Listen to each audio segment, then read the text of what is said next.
Hello, everybody. Welcome to this week's edition of Inside the Trojans Huddle from WeAreSC.com. We're right in the middle of the offseason now. There's no bowl games, there's no recruiting. Well, there's a little bit of recruiting, no spring practice. It's the dark days of the year, the worst time. No football, no baseball, NBA regular season. It's grim. But that's why you come here for entertainment. We're going to try to entertain you. I don't know how, and I don't know if it's going to work. We're going to try it. Now, we do have a topic to start with that's one that we've sort of been kicking around a bit and fans have been talking about a lot. It's now confirmed that Eric Henderson is gone. He's headed to the Washington, I almost said Redskins. That's not true. Commanders. And one of the things that people have been kicking around who care about USC football is, what does this mean for recruiting? Because Henne was a spectacular recruiter. I think we can all agree on that. And what does it mean for retention? So let's start there, and then we'll talk about, I don't know, some rumors on new defensive line coach and what USC should be looking for. Eric, you are our resident recruiting expert. I don't know that we have a retention expert, but I guess you're that too. Um, what does Henne's move to the NFL mean for recruiting, and especially what does it mean for retention? He's got a lot of guys he recruited who we think very highly of, who probably aren't happy that they're losing their coach. Yeah, true. Not happy that they're losing him. It's an interesting thing, the timing of it because of the portal and it not being open, and there's seemingly still kind of ways out. I don't expect at this point the defensive line room to say, "Hey, we're all out of here." Like I think that there's enough built in where you're still going to be okay.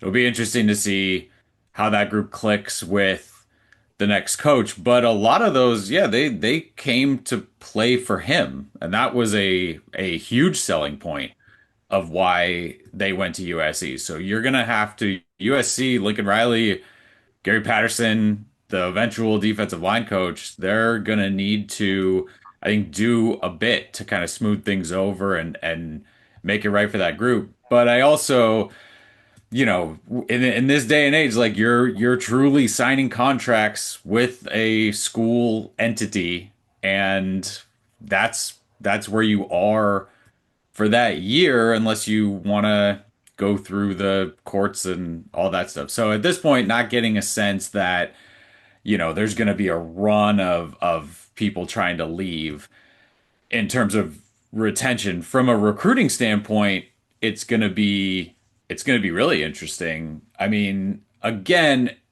the assistant coaches, the head coach, they're not really the ones at the end of the day like closing deals and sitting down at the table and getting signatures and that sort of stuff. But Henne put USC in the mix for almost anybody they wanted. And then it was following up, can we get them on campus? How interested are they? Now we start kind of targeting a smaller number of who to sign, and that's going to be an interesting thing because Henning was clear, right? I'm going to go get the best guys that I think are out there. We've seen some coaches at USC that still don't use, I think, the brand of USC enough to go say, I don't care. That kid's in Virginia or Florida or Michigan or in Southern California but wants to leave and wants a ton of money. Like Henny just was like, that's fine. We'll go after all those guys. And so when you look at sort of building 27, 28, which again aren't going to be as big, but you need them to be as impactful in terms of the top guys. That'll be something to watch because I think initially you're going to have trouble making the same kind of quick impact and getting in on guys. And again, we haven't seen kind of who that is and if they bring in a coach that, hey, I got 327s already committed to me and I can bring them. And that's always something to get into down the road. But It's a hit when it comes to recruiting and the relationship of the guys on the roster already. Yeah, Mark, it's an interesting thing when you have an assistant coach who is that popular and that effective as a recruiter.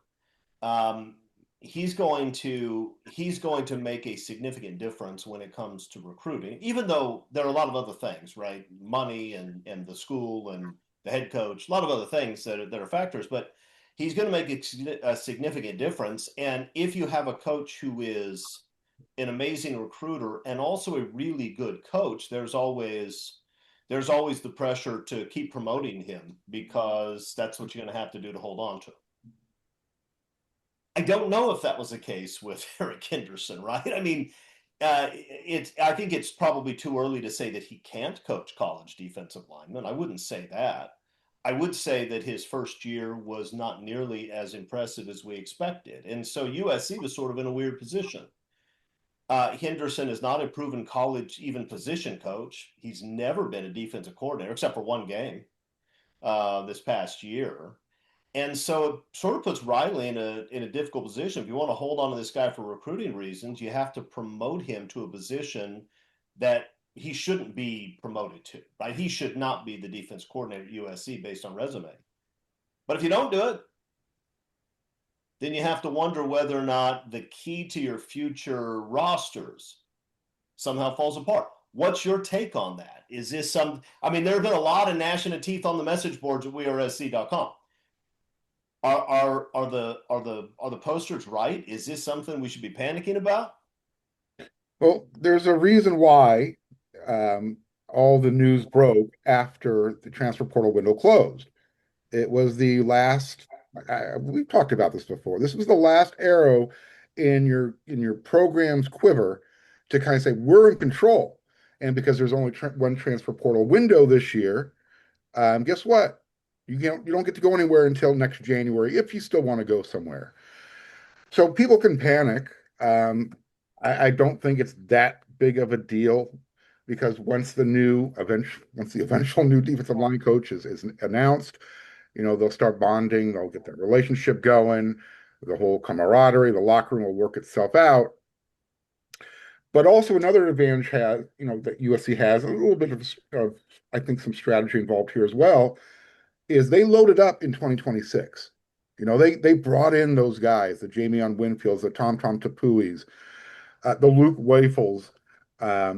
And we know in 2027, they're not going to have a large recruiting class. In fact, it's going to be probably half the number of what they signed in 2026. So it's not like, all right, well, we have to panic because we have to make sure we get that person, that person, that person, that person.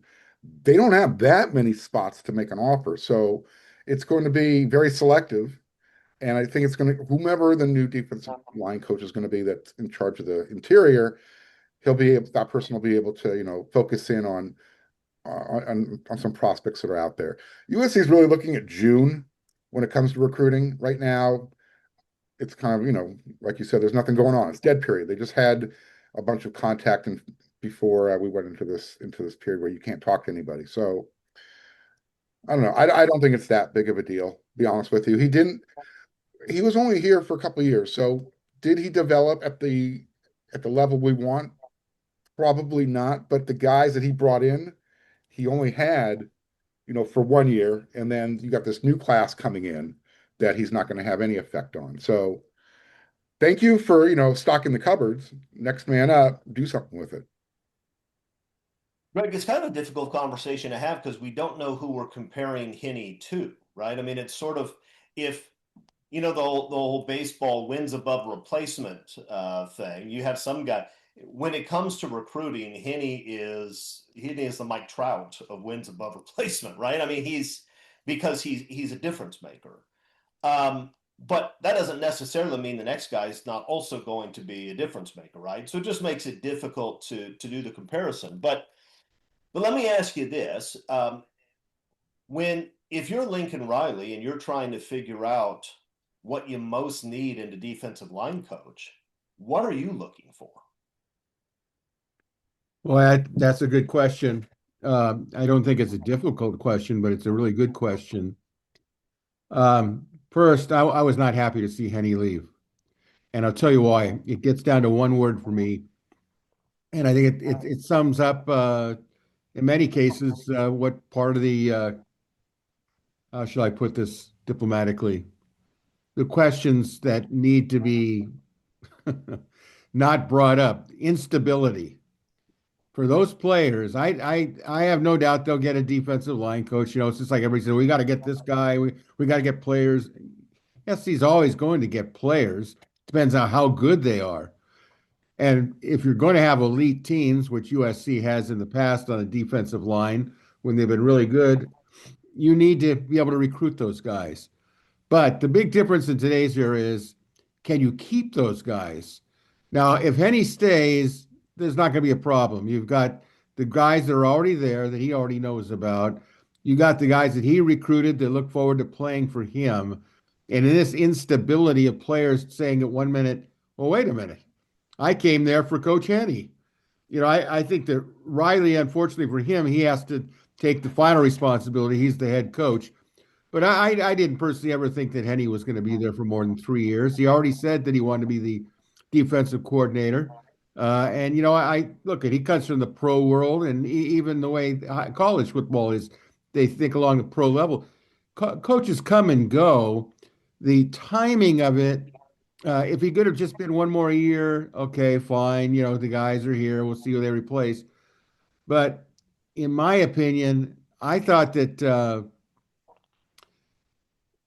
I'm concerned about the players that are coming in that are enrolled right now.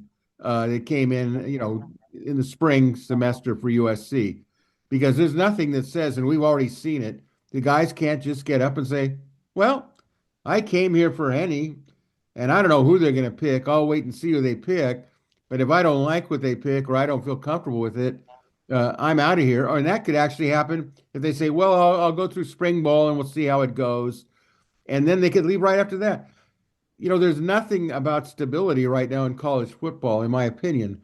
And I think this defensive line coach selection has got to be somebody that has a lot of charisma, has a lot of impact on maybe sending guys to the NFL. Kids sitting there saying, "Well, you know, I like SC. You know, I like Lincoln Riley. I trust they're going to get the right coach." But there's been a lot of coaching change. I don't even know how much Patterson, that defense coordinator, is going to have, you know, so much input. I think he would be, but this is a Well, whole. we've already seen a few guys. We've already seen a few guys come in that are Patterson guys, so he's clearly Exactly, having some input. exactly, Yeah, exactly. But I'll tell you, let me finish here, Chris. I think it's something that I don't think it's a, from my perspective, you just sit there and say, well, they'll just get another guy. Well, they were trying to get another guy with offensive line coaches. Then they apparently have come into a good one with the coach that they have now. I just think that I'm going to slam on my brakes until I see what they actually pick, because I know that's what the players are thinking. yeah, that's all fair. I mean, look, it's harder for players to leave now that you don't have a second transfer portal window. They still might do it, right? Somebody could do it and just challenge the NCAA. And if somebody's willing to sign them and give them money, they might get away with it. That we should be clear about that.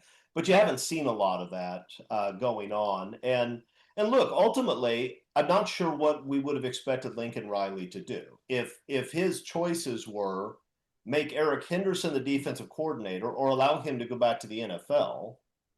I think you can make a pretty compelling argument that letting him go to the NFL is the better of the two options. I mean, What if there's yeah, a third option? What if he wanted to go back to the NFL? What if he wasn't happy coaching college players because they yeah, couldn't meet his intensity level, his demands, what it takes to be the next Aaron Donald? Is that a possibility? sure, sure. There are a Throwing it lot of out there. possibilities, and I just suspect that at the end of all this, if Eric Henderson was willing to stay, but only as a defensive coordinator, that's not a move that I suspect any of us would have felt good about. I mean, the USC needs an elite defensive coordinator if it's going to have a chance to be an elite program. We know that what we've seen over the last 4 years isn't going to work. And hiring a guy who's never been a defensive coordinator and doesn't really know much about coaching college kids strikes me as a crazy thing to do. So now when it comes to the new defensive line coach, there's some rumors out there, and I'm going to peddle in rumors for a bit. I hope that's okay with everybody. We know that Texas Tech fired their defensive tackles coach, Darnell Fitch. It doesn't seem to have been a performance-based firing. That defensive line is pretty good. I mean, it's probably better than pretty good. And frankly, Fitch's track record has been pretty solid. When he was at TCU, he also was churning out a first team all conference defensive lineman just about every year. So I don't know what the story is behind that, and I'm not going to peddle on that kind of rumor. But this is one of the names that's being floated about. Let's just start with this. Obviously, Eric, Darnell Fitch is a guy who has a history with Gary Patterson. He's a guy who knows Patterson's defense. He's a guy who Patterson knows very well, so you can imagine there's some real comfort level there. Other than that comfort level, is there any reason that you can see why USC might want to go that direction? The comfort level and the performance of the Texas Tech interior lineman. Now, it's hard at Texas Tech to say, oh man, he found some transfer portal guys and they were great. And it's like, yeah, well, if you look at the transfer portal rankings and you sign the top two guys, they're probably going to be pretty good. But I will say, maybe not. We tried that last year. so I will say, right, USC went and got Keyshawn Silver, and he did not even play as well as he had played at Kentucky. Texas Tech went and got the sure thing number one guy from UCF, where you knew, like, yeah, he's going to be good. And then, surprise, ended up being good. But they also got a couple that were, not at the bottom of the rankings, but some guys where you thought like, oh, we'll see kind of how those guys, and both of them were good. Both of them were really good. Northern Illinois transfer played really well. So yeah, they were good. The group was good. And so when you look at kind of what programs have played well along the defensive line over the last couple of years, I think that's a big reason. That's a check for him there. And Mark, I don't know that we know exactly what Fitch would be as a recruiter, because recruiting at TCU back, 5, 6, 10 years ago is different than recruiting in college football today, and different than recruiting at USC. Recruiting at Texas Tech the last 2 years is wildly different than recruiting at USC. USC is paying big money to land 18-year-old freshmen. Texas Tech comes in with a billionaire's checkbook and just pulls a handful of guys out of the transfer portal and says, there's your starting defensive line. So it's a very different deal. Yeah. We do know that there's at least one big time recruit who seems to have changed his perspective since Fitch was fired. I don't know what's going to come of that, but it's fun to talk about. So Mark, what the heck is going on? Yeah, I'll tell you what, if you want Darnell Fitch, he's got to give me a personal guarantee that Jalen Brewster's coming with him. Because, yeah, you're getting a 2-for-1 deal. I will gladly make the trade of Eric Henderson for Darnell Fitch and Jalen Brewster. Look, the kid right now is saying that he's not solid with Texas Tech. His dad and the agents coming and say, yeah, you are solid with Texas Tech, which is basically saying as long as the check is coming, we're staying here. What's happened right now is, Jalen Brewster is in a really strong place when it comes to negotiating power. Whatever he was making, he's probably going to be making more, whether that's at USC if Fitch is the guy, or if he stays at Texas Tech, where it's not so solid, but as long as it's a soft landing with a mattress full of money, everything's all good and dandy. Texas Tech had the number one defensive line. You said it, Eric talked about it. They bought it. And that's not to take anything away from Fitch's ability to develop. He was there for 4 years. He must have been doing something right. It'll be interesting to see what happens. Like you said, his contract wasn't renewed. That's the positive way of saying it. The negative way of looking at it, he was fired. Why? You just put up the best defense that, Texas Tech has ever seen. Yeah. And I don't want to trade in the rumors of why it might be, because that gets us out of normal healthy rumors and into possible defamation which I'm not interested in doing. Now, Greg, if you have something to add on Zarnell Fitch, then I want you to do it. But I actually want to talk about the rumors of another defensive line coach who you might say is fairly well known. Because here's the deal. When Ed Orgeron comes out recently and says, I want to get back into coaching, it makes clear, yes, he'd take a head coaching job, but he'd also be willing to be a defensive line coach in the right situation. When you hear something like that, and you're talking about someone who is as known to USC fans as Ed Orgeron, and has the track record as a position coach that he has, and let's be honest, he may have the greatest track record in college football history when it comes to development defensive linemen. I mean, there's some other guys out there who can make a claim. The guy at Ohio State right now is an example, and there are others. But you look at Ed Orgeron's guys over the years, and it's a crazy list. So, Greg, let me ask you this. Should we even be talking about this, even as a rumor? Or should we be saying, look, Ed Orgeron, that guy's in the past. You can't recreate the magic from the Pete years. Ed doesn't, he says he wants to be a D-line coach, but he was a head coach. It's not really what he wants. It's crazy to talk about Ed Orgeron. Is it crazy to suggest that USC maybe should hire Ed Orgeron to coach their defensive tackles? Absolutely not crazy. I know Ed Orgeron, not a, brother to brother type, but I've been around SC long enough and on the field and practice and stuff to have interacted with him. He, from a football standpoint and a personality standpoint, A+. You know what? The biggest thing that I think is a stumbling block in the big picture is not Ed Orgeron. If he comes in, there's credibility. The players will love him. He knows exactly what it is. He was here when, Pete Carroll was, at the height, and everybody likes him. He got ripped off by the powers that be, without naming names, which are obvious. He should have been the head coach or given that opportunity, when he was the coach. He's got people, big time boosters that really support him.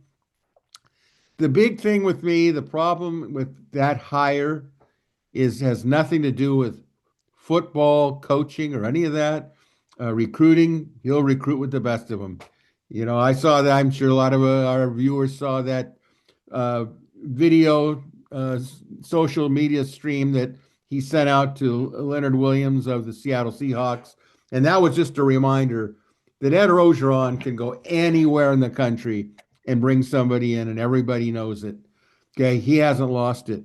The big problem to me, because it's what I think, it's not what I know, is just how does he get along with two people?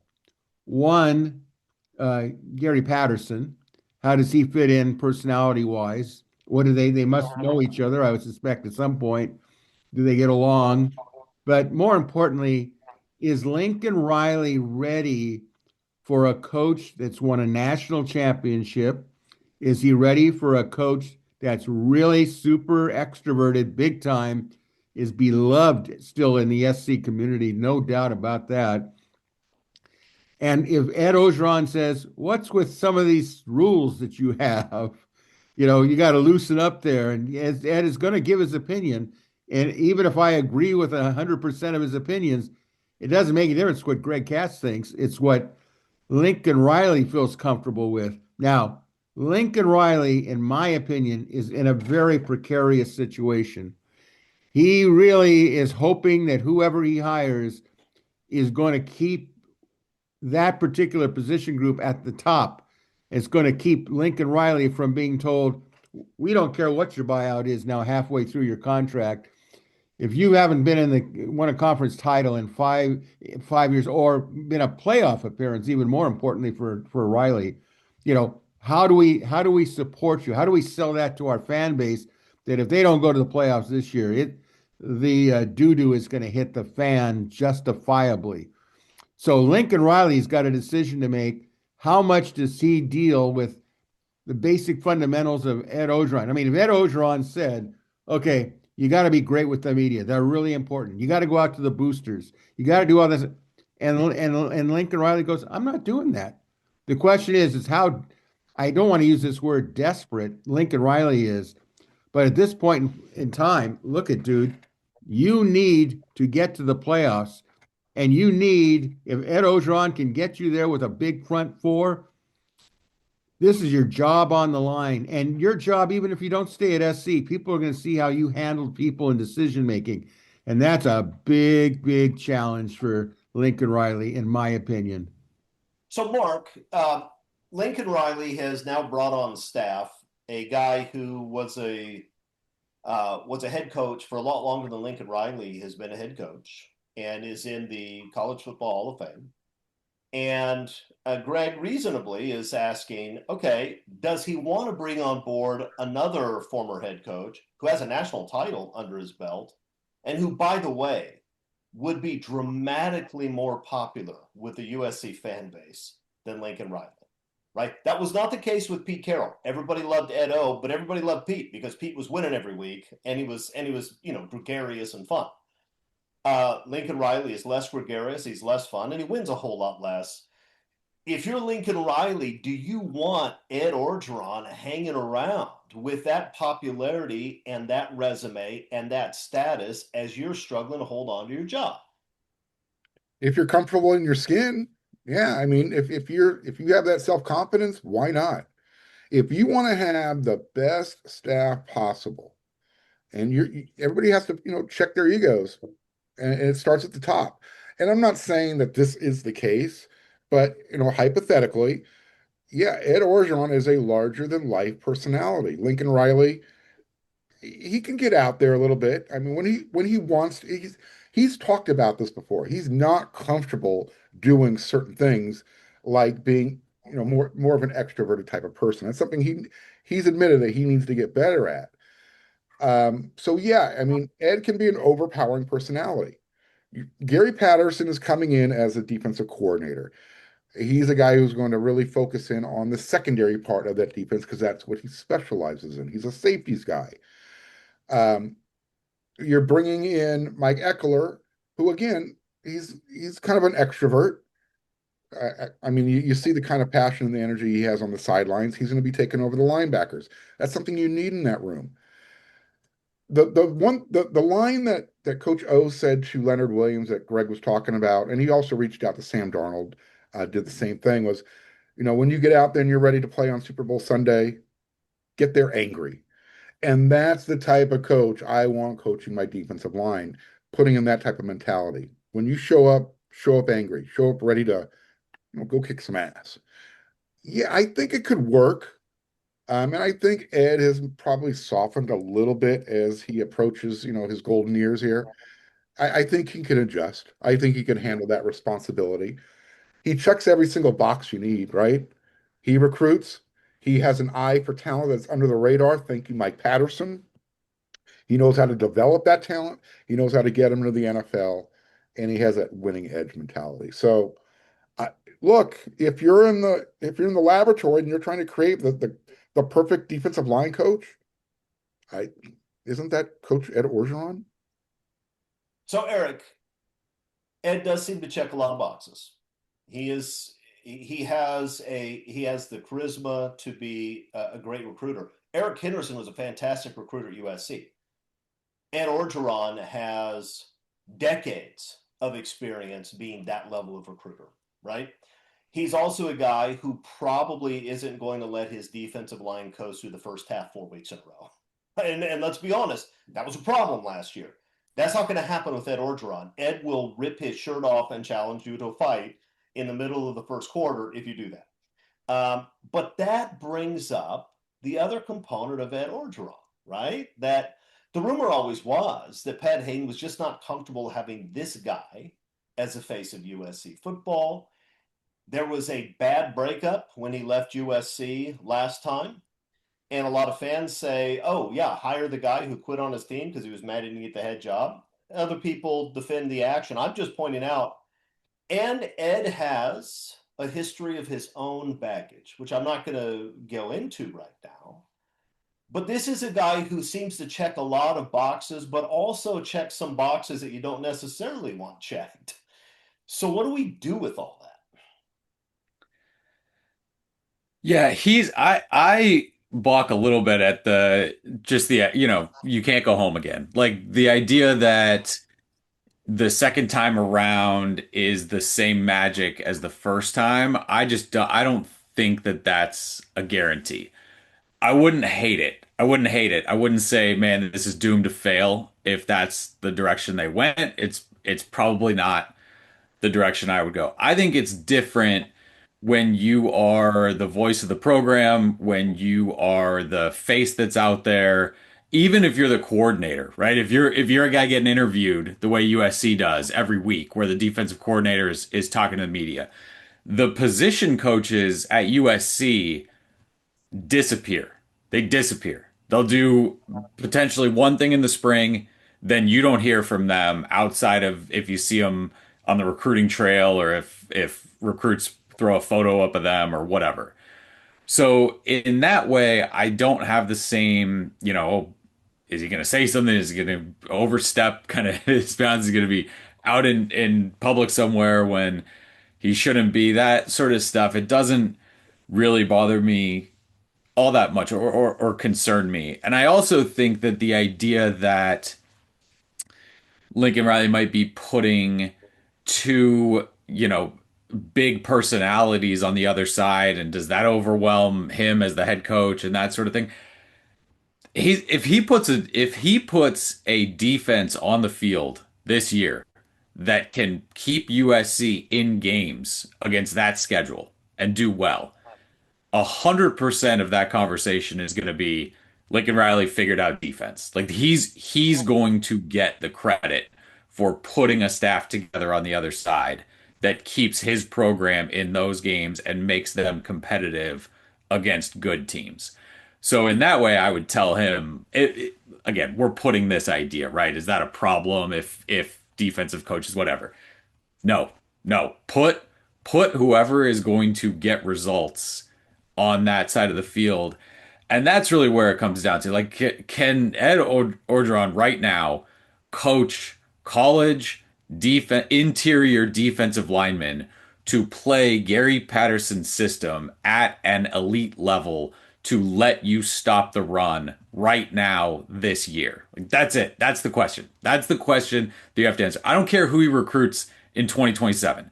I care that whoever's coming in can take his two interior guys or group of six or whatever it is and hold up against double teams, stop fill gaps, be in the right spot, play physical, play low, and get it done with the guys who are wearing USC uniforms right now this fall. And you're making a guess that he hasn't been in it for 5 years at this point and hasn't coached defensive line specifically we're at 10 years since he's done that. So he hasn't forgotten it, I'm sure. Can it click quickly and can he fit in right now? That's the question that you have to answer. All the other stuff for me right now in this team doesn't matter. If that's the question, then I think Ed Orgeron's probably the answer. If that's the question. Look, if you're Lincoln Riley and you don't like glad handing with donors, you don't want to go do the banquet circuit, then Ed's also the right guy. Because all you have to do is tell Ed, hey, Ed, can you go handle these banquets for me? And he will kill it, right? And it's not like sending Doug Belk or Trovon Reed, who I'm sure alums would be happy to talk to and meet. It's different, right? If you send those guys and Riley doesn't show up, the donors are kind of, why can't Lincoln show up? If you send Ed Orgeron and he walks into the room and rips off his shirt and starts screaming at everybody and they can't understand anything he's saying, they'll love every second of it. I mean, it's the easiest thing for Lincoln to do if he doesn't want to have to show up and talk to people is hire Ed and just let Ed go talk to people. And you don't really have to worry about Ed saying something that's going to hurt you. You can't understand him anyway. It doesn't matter. That's not what Ed's about. Ed's about energy. You know what, Chris? Yeah. If I could, You know, I know some of Ed Rogeron's personal friends at USC, the high rollers, who swear by him, stayed in contact with him all the way through his championship year at LSU. Some of them actually flew to the game to watch it. Uh, if I'm Jen Cohen, honestly, because she's the final word, okay, well, it's okay, not okay. He can get some of these boosters that are still alive and can roll out some huge amount of bucks. He can go right in there and change the whole everything, as you pointed out. He can go to any of these groups. He can create them. The thing about Ed Ogeron is, I have no question that you put him on the field and he's the Ed Ogeron you knew when he was coaching at USC because he loves it. He loves what he loves, and that's defensive linemen. If they just sit there and say, "Okay, here's what we want," Patterson says, "Ed, this is what we do." Ed goes, "Yeah, okay, I'm into that." And Patterson might say to Ogeron, because believe me, if we know that he's really good, you could bet that there are coaches in the country that go, "Yeah, he really is a superstar coach." So my feeling is if Lincoln Riley says my job's on the line, we got to hire this guy. If Patterson says thumbs up to it, and he will be dramatically received. They'll get dramatic attention again. And if Lincoln Riley is smart, he'll say, you know what? I don't have to change how I feel about certain things, but I better listen to this guy because he knows SC inside and out, and he's got people in high places that can really help us out. We got to really take this potential candidate seriously.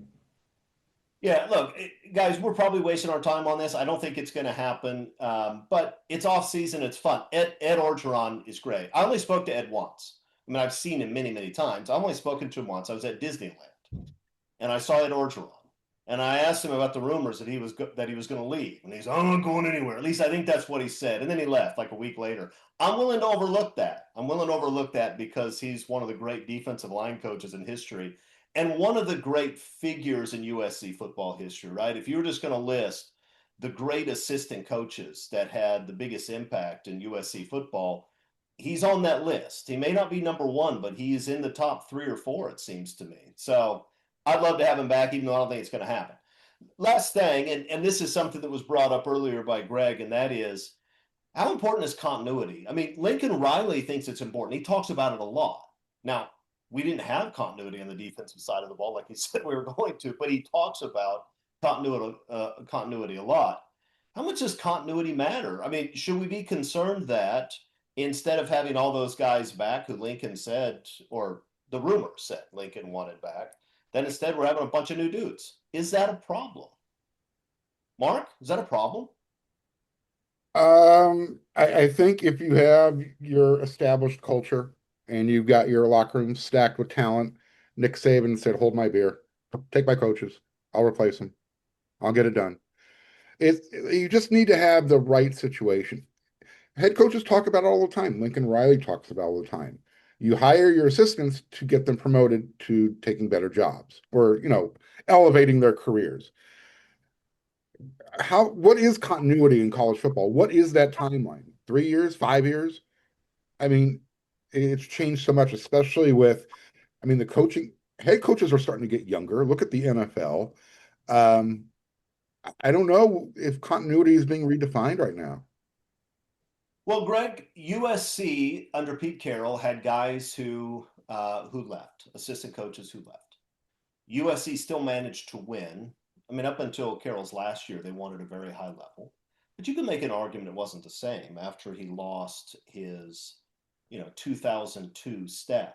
That as those guys disappeared, he didn't replace them with guys of the same quality, and that the continuity hurt.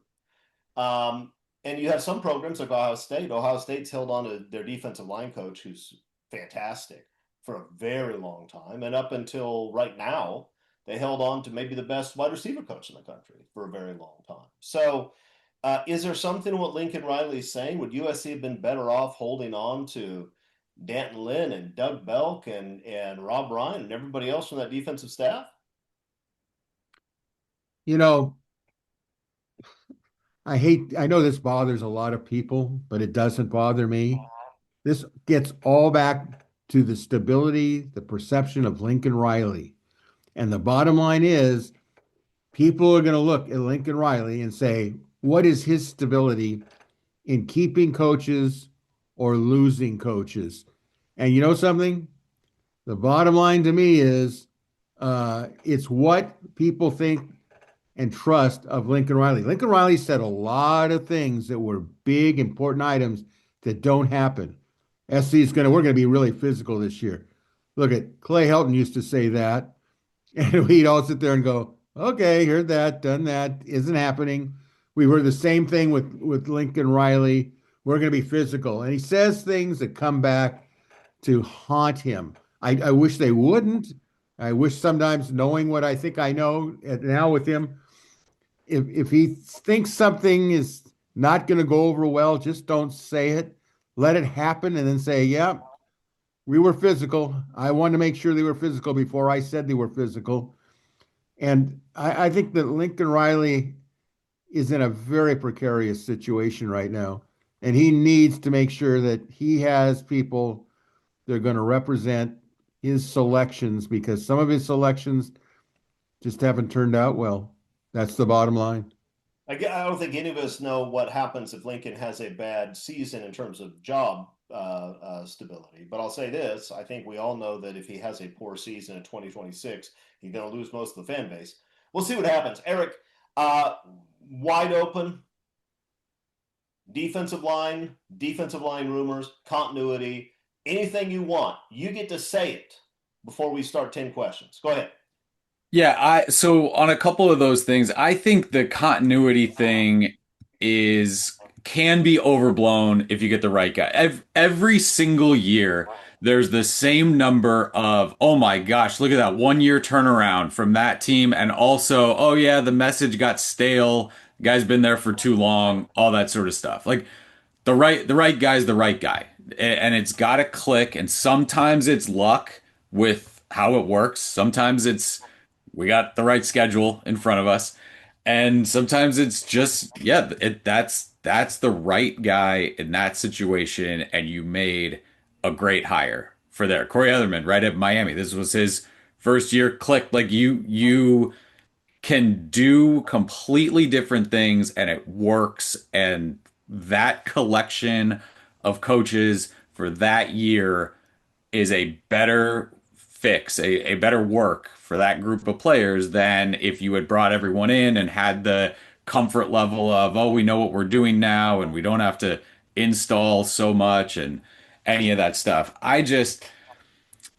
The the step back it felt like from some guys from 24 to 25 in certain areas was is too much to overlook to just say no, if you run it back they'll definitely get better. I mean there's experience and there's seeing it and there's film and there's just getting bigger, stronger, like there's yes all of that, but I think that I would say, I don't want to speak for everybody, but had they just gone in and all those coaches were back and the transfer portal looks like what it looked like, I don't know that I'd be as confident going into this year saying, yeah, I do think that that defense can take a bigger step forward. I think kind of fresh eyes and a fresh sort of scheme and look at it is important for this group. And if there's buy-in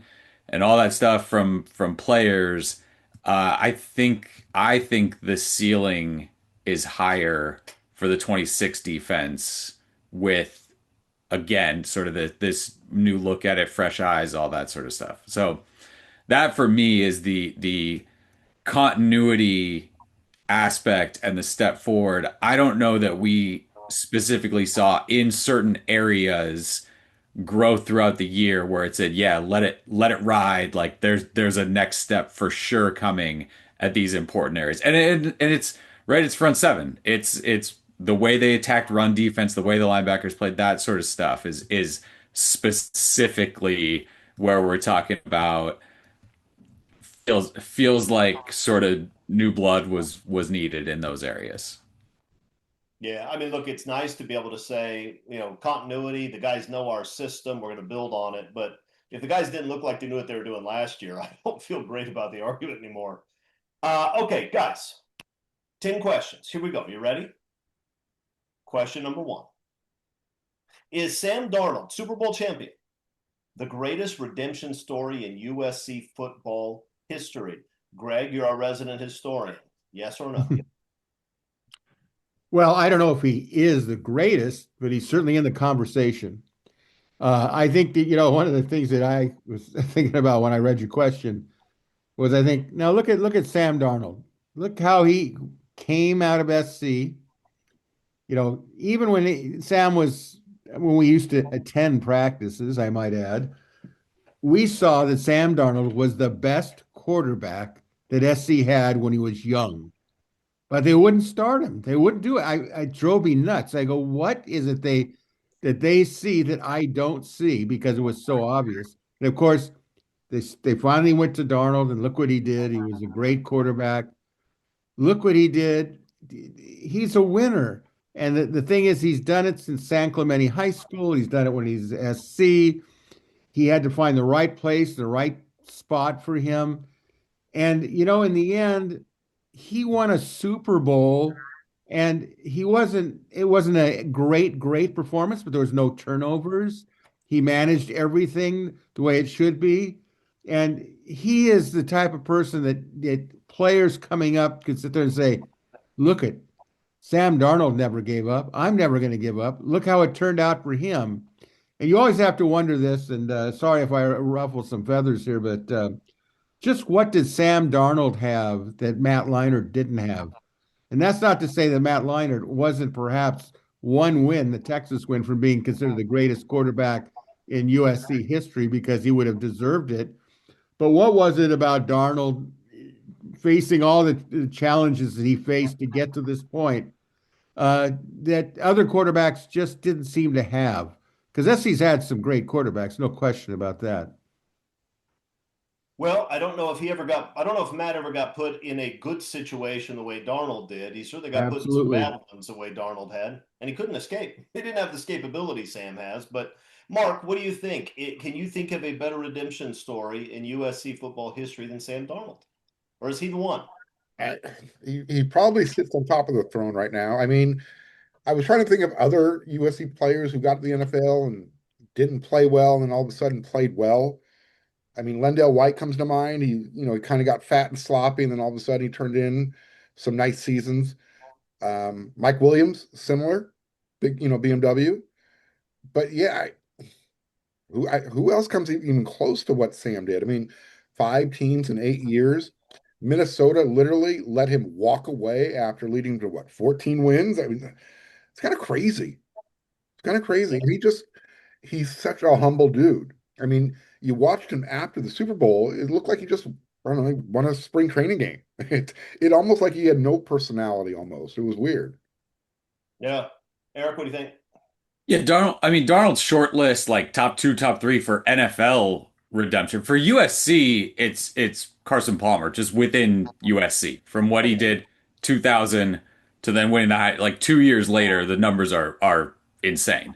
But yeah, if we're just talking NFL, kind of getting kicked out by 4 different franchises and then landing there, like that's not a USC question. That's an all-time NFL question, and he's very, very short list for that.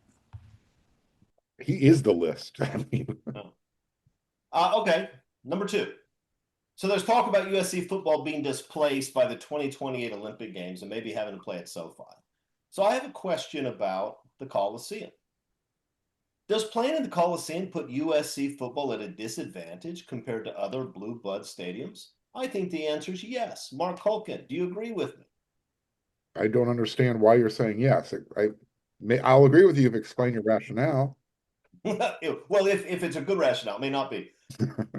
It is an historic stadium. Okay. I have many, many memories Okay. Some of them good, some of them not so good, of being in that place. But it's Okay. a crappy stadium. It doesn't hold sound very well. It's old. The seats aren't great. I mean, SoFi is a better football stadium than the Coliseum, and it's not close. Wouldn't USC be better off playing in a different arena anyway? No, no. I think you want all of that. That's part of the charm. You know, the arches, the peristyle, the torch, which by the way, you need to bring back. Um, you need it. And the Coliseum, look, it might not hold sound, but when it's full and the crowd is into it, it's loud. You know where you are. Sort of the opposition. I wouldn't trade any of it. No. You're no. Oh, all right, Eric. Mark says I have no idea what I'm talking about on this question. Is he right? This time, yeah. This time, just this time. So yeah, the Coliseum doesn't put USC football at a disadvantage. USC fans do. And let me be clear, if you specifically you listening to this or watching this right now, a football podcast on February 10th or 11th, this far out of the season, I'm not talking about you. The collective, right, potential 80,000 USC fans that could be at every game and tilt the field towards USC. Like that's where it is. When it is Lincoln Riley again talks a lot of stuff that we haven't seen come true. When he talks about when this place is rocking, it's different than other places. He is not wrong about that. And when you show up and when it's loud enough. Again, it's how I always talk about facilities, right? Is that facility better? Is this facility? Who cares? If you have what you need, it's good enough at USC. And when it is going, the Coliseum is absolutely good enough, and everyone forgets about all the other stuff you're talking about. So, is this the program needing to win first for the fans to come? Is this the fans need to show up so the program can be better? Whatever that is, the stadium that they're playing in for me is like distant, whatever, number five, number six on the list. So I don't think that the stadium itself is the thing putting them at a disadvantage. I think playing farther away would be tougher, even though, right, Rams fans get there, Chargers fans get there, like people can get there. I do think playing that far off campus hurts a little bit. So will the parking prices. Greg, Eric has talked me out of it. The problem is not the Coliseum. The problem is that USC fans suck. What do you think? Who are you talking to? It's your turn. Oh, thank you. Um, you know, this is going to be, I can't even believe it. I believe this is my 64th year of USC football, starting when I was 12 years old. I have seen it all. I've been there when SC upset Notre Dame with a great 74 game, and that was the loudest I've ever heard the Coliseum. It was incredible. It was incredible. It was so energetic you couldn't sit down, you couldn't stop yelling. And then I remember I was on the field when Ohio State last came here, and we were allowed on the field. And I remember players were coming out, and a lot of the media were on the field. And I'm by the tunnel entrance, and one of the administrators for Ohio State, a lady, coming through the Coliseum tunnel, and it was the first time she had seen the Coliseum inside. And she looked at it, and she looked at me. She goes, "Oh my God, this is awesome! There's the torch and the whole. I mean, she brought up the fact that the Coliseum is kind of like Wrigley Field. That when the Trojans are good, the Coliseum becomes even better. And I used to have season tickets too for SC, and I would take my son at times. And you know what? There's nothing wrong with the Coliseum. They've tried to make it better. Whether you think it's better or not, I can understand. But I will tell you one thing: it's right across the street from USC.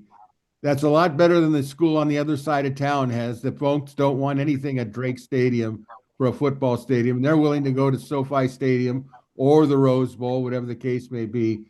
And I'll tell you, it really gets down to, I think Eric said it, maybe he said it. When SC is good, which they should be, they should always be close to a top 10, if not going for a national title. It speaks wonders for the Coliseum. That's not the problem. I went to SoFi Stadium for the first time this season. I wanted to be there, and the Rams were playing a game, and I was overly impressed with SoFi Stadium. I thought it was unbelievably tremendous. But that being said, would I want to see SC leave the Coliseum and play their games at SoFi? No way. No way. The Coliseum is SC's identity. And if they work it right, they could keep making changes to it. The biggest thing they got to make right is the football team and its record. That's what they got to make right. All right. You guys talked me out of it. All right, question number 3. And look, guys, we got 8 questions left. We're going to have to move. We have to move. I want a letter grade. 4 years in, has Lincoln Riley completely fumbled away USC's defensive rebuild? The defense was terrible when he arrived. We knew he had to rebuild it. We're 4 years into the process. What grade do you give his effort to rebuild the USC defense, A to F? Mark Culkin. C minus. Okay.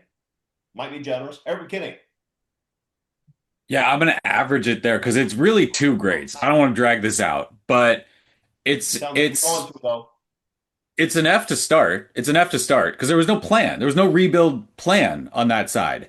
And I think it's a minus right now. We haven't seen the results, but the plan is an A minus. The DC spending money, loading up on the defensive line, like it's this right now looks like what it should have looked like early when you're starting that build. So I like where they are right now. Goes down to a C minus, D plus because we're deep into this. Okay. Greg Katz. D. I'm disappointed that he's not up to this point, and I guess there's no hiding around it. This is his 5th season, and we're still talking about areas and question marks.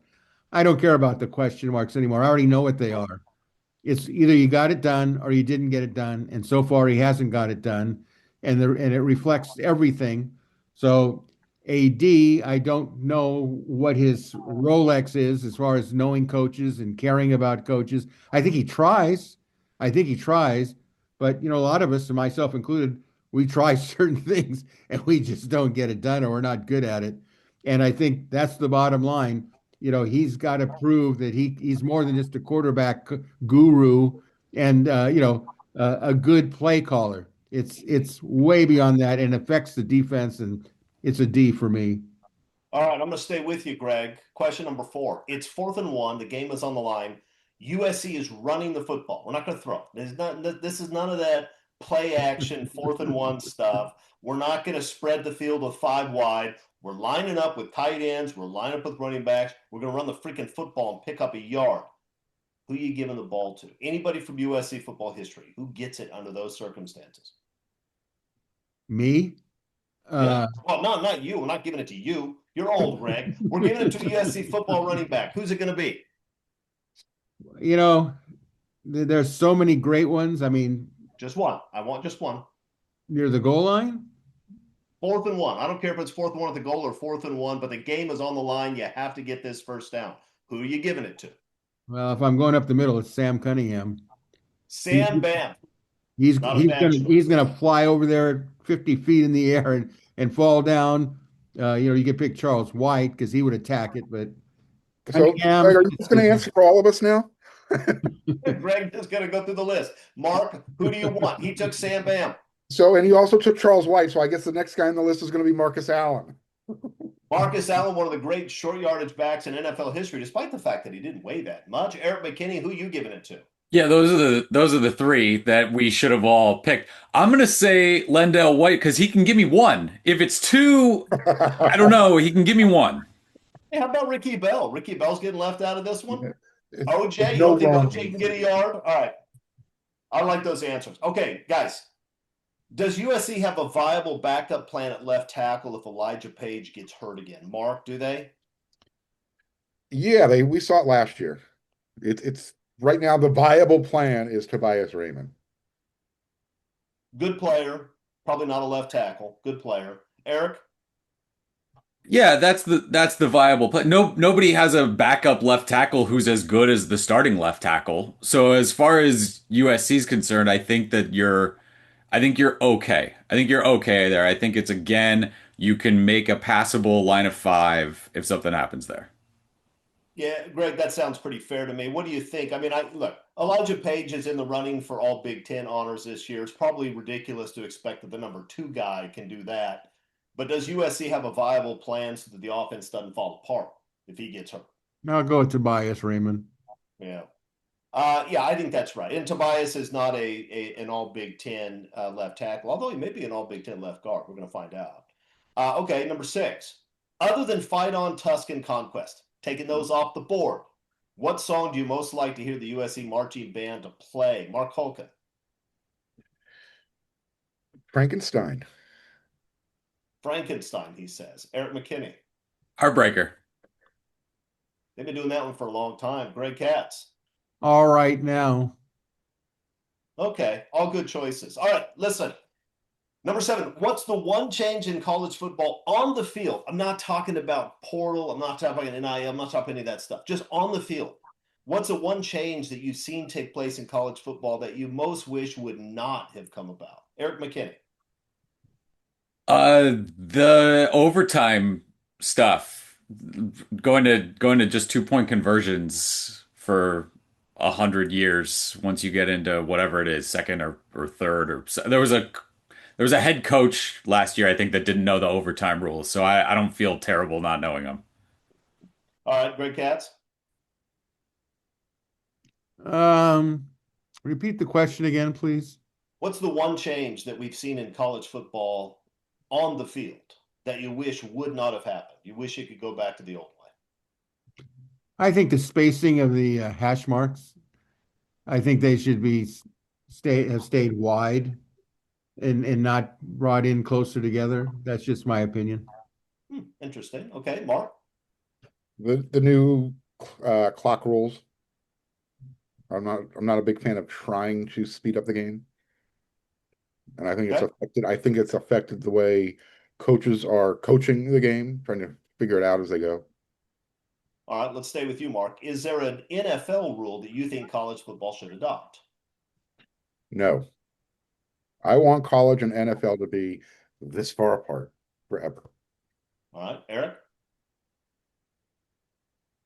I don't necessarily think that they should, but if they were gonna do one, I'm not totally sure like the contact down, just a knee down puts you down or that sort of thing. I don't know why. I don't necessarily know why those things are different from the two leagues. Greg, is there an NFL rule you think college football should adopt? Absolutely. I've been writing about this for years. The pass interference rule drives me nuts. That, you get a pass interference call and it's 15 yards from the original line of scrimmage. I think the NFL, if you're throwing deep and some guy interferes with you, that the ball should be spotted where the interference took place. It's ridiculous to sit there and say, well, if you can't guard him, tackle him, we'll take 15 yards in penalty rather than, I mean, how many games would be changed if they put the penalty, put the ball where the penalty was marked? Oh, that I think there's underthrown deep ball penalty is brutal to watch. That's awful. That NFL call is all. I get it. If it's a direct like I got beat, so I'm tackling this guy around the ankle so he can't catch it. I understand that. The quarterback getting bailed out for underthrowing a ball by 20 yards on a deep ball and getting a 40-yard gain is it's awful. That's awful football. Yeah, but don't they, Eric, don't they sit there and say a ball was uncatchable, that's why we didn't call a penalty? Sometimes, but you get a lot of it. You get a lot of that stuff where the wide receiver is never going to make that play because it's underthrown, and then they get bailed out. So it's hard. You're in a bad spot either way. Someone, offense or defense, someone is taking advantage of that rule, however you have it. And That's so actually I'm it's okay with the actually defense getting some stuff. Like it's so offensive slanted. I'm okay with the defense being able to. I got beat, so I can tackle this guy, and that's a play because the offense is still getting to move the ball. you're starting to see teams actually run third and long and do that play. I mean, it's almost like a planned play now. As a former defensive back, the penalty for pass interference should be 5 yards. But the correct answer here is the NFL kickoff rule is great. It's great. It makes kickoffs fun again. Instead of everything being a touchback, you actually encourage kick returns. It's more exciting. They should do that. Okay, number 9. Will Jontez Williams be close to 100% for the start of the 2026 season? And is his injury a problem in terms of installing a new defense where your number one corner and maybe your most important secondary guy isn't going to be around until maybe August? That a problem, Greg Katz? I don't know at this point. I think they've got plenty of players to choose from depending on who's healthy. I'll go by that. We'll see what happens in spring ball, how it actually turns out. All right, Eric? I don't think it's a problem that he's not healthy for the install. Like that guy, he's played football. If he can be out there on the field watching it, if he's in film study, like that's fine. Honestly, the reps going to younger guys is also fine. In terms of health, we don't have a set schedule for that. But if you're looking back, it's almost exactly a year. September 27th, I think, was the game that he got injured in. September 26th is USC Oregon this year. So if you look at it as like a 9-month recovery, a year potentially to where you are absolutely fully go back to full health, seems okay. Like that's the time where USC's got to be full go for that game. So I think he'll be not 100% for fall camp and that kind of thing, but starting to get his way back to where it's not an in season, you know, oh my gosh, we're never going to get him back and it's going to linger and all that stuff. But that's sort of the read on the typical timeline. Mark, anything to worry about here? If USC was playing a difficult out of conference game early in the season, I'd say, okay, let's talk about it. But we're playing bye week, we're playing Fresno State, we're playing Louisiana. Until bye week Yeah, is with another we team. don't know what bye week opponent will replace that bye Actually, we week. call them TBD. It's week Well, the TBD. week zero, right? The week zero opponent is from my understanding, my read of it is that it's got to come from a pretty small group of schools that play in Hawaii this year to be able to play that zero game, unless you have international stuff or the waiver. Like you can always get a waiver from the conference. You'd be asking the Big Ten, hey, we want a waiver because we want 2 buys. No, no, no, no. The Mountain West Conference kind of just changed the calculus a little bit. They're bringing in North Dakota State, so that whole conference might be getting a waiver because of some conference, schedule juggling that's going on. Yeah, the Pac-12 has they need to figure out too if they're going to play 7 games or 8 games. So, Well, it's pretty exciting if we get one of those Pac-10 or Pac-7 teams, wherever they are, or a Mountain West team. Okay. I mean, I guess that's better than whatever. I hate it. Last question. We've had a lot of linebacker talk, so I'm going to take us back to the glory days of Pete Carroll. I'm going to give you 5 linebacker names, and you get to choose which one of them was the best player in college. Here we go. Lofa Tatupu, Matt Grudegood, Keith Rivers. I'm going to give you 6, actually. Lofa Tatupu, Matt Grudegood, Keith Rivers, Ray Malaga, Brian Cushing, Clay Matthews. Greg Katz, which of those guys was the best college football player? Well, my feeling, you did mention Matt Good, right? Yep. I'm pound for pound, play to play. Matt Grudegood was above them all. Just very quickly, Mal Lugo was obviously very exciting to watch. He was like that great home run hitter that when he got a hold of it, the ball really went. I thought Cushing was tremendous.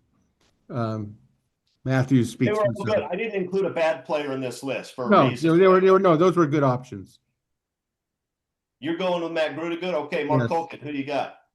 I'm going with the scariest dude of the group. I'm going with Cush. I wonder if he's the scariest. I mean, Ray was pretty scary too. Eric, who are you going with? Lofa. I got a soft spot for him. Matt Rudiger gets so much attention. The other guys are big names. Lofa Tupu was phenomenal. Did absolutely everything around the ball. Was I honestly everything for me that Matt Rudiger was, but didn't have the too small like that sort of thing attached to him. I loved watching Lofa play. Yeah, he's my pick too. If Lofa Tatupu was on this year's USC team, I would be predicting them to be in the playoff. I think that's the one because you don't have to worry about whether or not your inside linebacker can stop the run or stop the pass or anything else. Lofa would know what play was coming at the snap and be there. That's just who he was. Fantastic football player. Not the physical specimen that Rivers, Ray, Cushing, Matthews wasn't at the beginning. He turned into. He wasn't the same physical specimen, but boy, you talk about a guy who knew his assignment and knew every offensive player's assignment and would just be in the right spot pretty consistently. You could say the same thing about Grooves, but Lofa's the guy. Okay. Hey, that's it, guys. That's all 10 questions. We've got nothing else to talk about. Anybody want to close this off with some words of wisdom? I don't know that we've had many words of wisdom today from me, but if anybody here has some, let's have it. I'm not the guy for words of wisdom. Tell me if I'm wrong. Did Lincoln Riley, has he announced when spring practice is going to be? No. Okay. And I wouldn't count on a spring game this year either. That I kind of figured out, but I didn't know. I didn't hear anything about it. That I heard from. I wouldn't count on it. I do think we'll have a defensive line coach before it starts, though. That's my prediction. Okay, sounds like we have no wisdom for you. Sorry, people. Well, I don't know what to say about that, but I'm not surprised. We do our best. Okay, fellas, thank you. Thank you for watching at home. We'll see you next week. Until then, fight on, everybody.